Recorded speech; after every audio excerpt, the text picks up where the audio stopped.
Money laundering case में जमानत पर सुप्रीम कोर्ट की एक बड़ी टिप्पणी सामने आई है। PMLA prevention of money laundering act को लेकर सुप्रीम कोर्ट ने कहा है कि हिरासत में दिया बयान सबूत नहीं होता है। यह सुप्रीम कोर्ट की तरफ से कहा गया। एक और बड़ी बात, जमानत नियम जेल अपवाद है।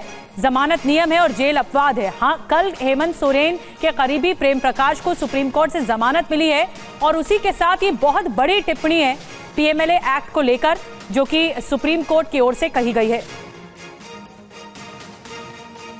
चलिए अब आपको बताते हैं क्या कुछ कहा गया है। पीएमएलए एक्ट पर सुप्रीम कोर्ट ने क्या कहा है। Prevention of money laundering act इसे कहते हैं। क्या कुछ कहा गया देश की सर्वोच्च अदालत की तरफ से। एससी की तरफ से यह कहा गया कि जमानत एक नियम है और जेल अपवाद है। साथ ही यह भी कहा गया कि पीएमएलए की धारा 45 आजादी के मूल सिद्धांत को नहीं रोक सकती। हिरासत में दिया गया आरोपी का बयान सबूत नहीं है, साक्ष्य नहीं है। हिरासत में दिया गया बयान पीएमएलए के तहत स्वीकार्य नहीं है। वहीं हिरासत में आरोपी की ओर से दिया गया बयान निष्पक्ष नहीं माना जा सकता। तो ये बहुत बड़ी बात कही गई है सुप्रीम कोर्ट की ओर से। जिस तरह की कार्रवाई होती है prevention of money laundering act के तहत ईडी कार्रवाई करती है, तो एक तरह से ये बड़ी टिप्पणी है सुप्रीम कोर्ट की। अब आपको बताते हैं आखिर पीएमएलए एक्ट है क्या, आपको ये जानना जरूरी है। Prevention of money laundering act, money laundering पर लगाम लगाने के मकसद से इस एक्ट को, इस कानून को बनाया गया, जिसमें 2005 से लागू किया गया PMLA act, prevention of money laundering act. दोषियों के खिलाफ अलग अलग कार्रवाई इसके तहत होती है और जेल भेजने से लेकर संपत्ति की कुर्की भी इसमें शामिल होती है। यानी जो पैसों का अवैध तौर पर लेन देन है वो भी सब इसमें देखा जाता है। कम से कम 3 साल से लेकर 7 साल तक की इस कानून के तहत सजा होती है। आरोपी को जमानत के लिए 2 शर्तें होती हैं, 2 कंडीशंस होती हैं, आपको बता दें, जिसमें सेक्शन 45 की बात कही जा रही है सुप्रीम कोर्ट की ओर से। वो क्या है, धारा 45 क्या है? पहली नजर में लगना चाहिए आरोपी ने अपराध नहीं किया है और आरोपी के जमानत पर रहते हुए अपराध करने की संभावना नहीं। ये सब इसके तहत है। पीएमएलए एक्ट में सेक्शन 45 पर एससी ने क्या कहा है, सुप्रीम कोर्ट ने क्या कहा है, इसे देखिए, इसे गौर कीजिए। धारा 45 आजादी के मूल सिद्धांत को, आजादी के मूल सिद्धांत को नहीं रोक सकती, ये कहा गया है। और इसी को ही थोड़ा और विस्तार से पीयूष पांडे से समझते हैं, हमारे साथ सुप्रीम कोर्ट से जुड़े हैं। पीयूष, धारा 45 को लेकर क्या कुछ कहा गया है और ये भी साफ कीजिए कि इस मसले पर सुप्रीम कोर्ट ने क्या कहा है कि अगर कोई भी आरोपी हिरासत में है और वो बयान देता है तो क्या उसका बयान साक्ष्य या सबूत नहीं होगा?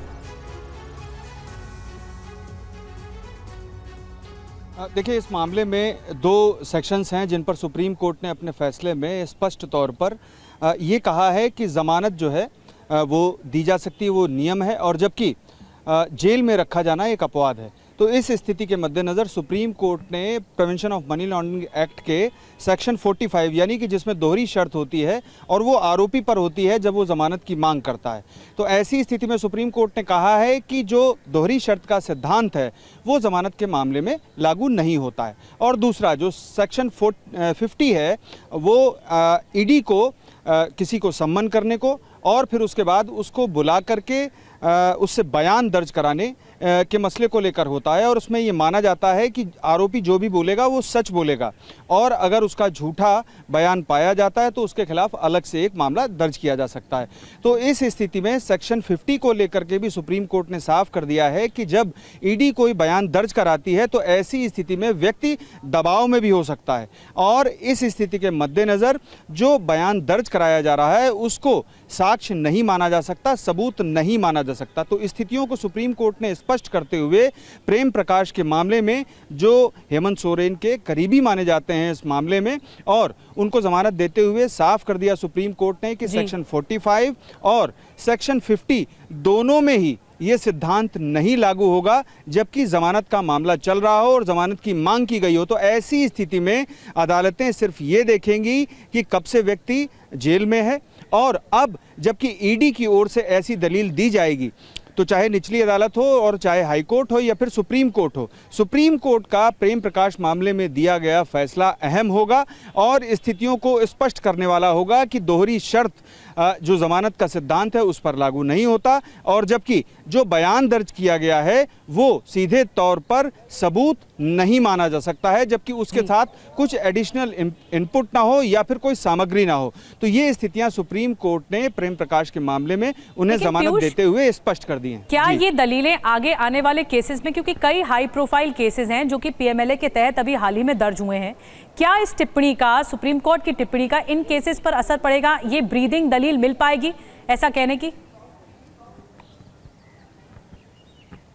बिल्कुल, देखिए, सुप्रीम कोर्ट का हर एक फैसला जिसमें ये कोई चीज़ साइट की गई हो, यानी कि स्पष्ट की गई हो और उसमें स्पष्टीकरण दिया गया हो कि कोई भी कानून है उससे संबंधित जो धारा है उसका मतलब यानी कि इन्फ्रेंस ये नहीं ड्रॉ किया जा सकता। तो सुप्रीम कोर्ट ने अपने इस फैसले में section 45 prevention of money laundering act और सेक्शन 50 दोनों के जो इन्फ्रेंस ड्रॉ किए जाते हैं अब तक, और ये माना जाता है कि दोहरी शर्त पूरी करने के बाद ही किसी व्यक्ति को जमानत दी जा सकती है। और जबकि सेक्शन 50 के तहत prevention of money laundering act के तहत जब बयान दर्ज किया जाता है ईडी द्वारा, तो ये माना जाता है कि उसे साक्ष्य के तौर पर ईडी इस्तेमाल कर सकती है। तो इस मामले में सुप्रीम कोर्ट ने साफ तौर पर ये अपने फैसले में कह दिया है कि सेक्शन 45 जमानत के सिद्धांत के मामले में आड़े नहीं आता है, जबकि दूसरा जो मसला है यानी कि सेक्शन 50 उसमें भी साफ कर दिया है कि अगर कोई बयान ईडी द्वारा किसी व्यक्ति को हिरासत में लेकर दर्ज कराया गया है तो ऐसी स्थिति में वो साक्ष्य के तौर पर स्वीकार योग्य नहीं होगा और उसे दोषी करार देने के मामले में उसके एक बालिया बयान को प्रयोग में नहीं लाया जा सकता। जी, बिल्कुल, बड़ी बात आपने बताई। बहुत बहुत धन्यवाद पीयूष पांडे आपका। सुप्रीम कोर्ट से ये जानकारी दे रहे थे पीयूष पांडे। उन्होंने बताया पीएमएलए एक्ट के तहत जो धारा 45 है और 50 है, इसके अंतर्गत आजादी के मूल सिद्धांत को नहीं रोका जा सकता।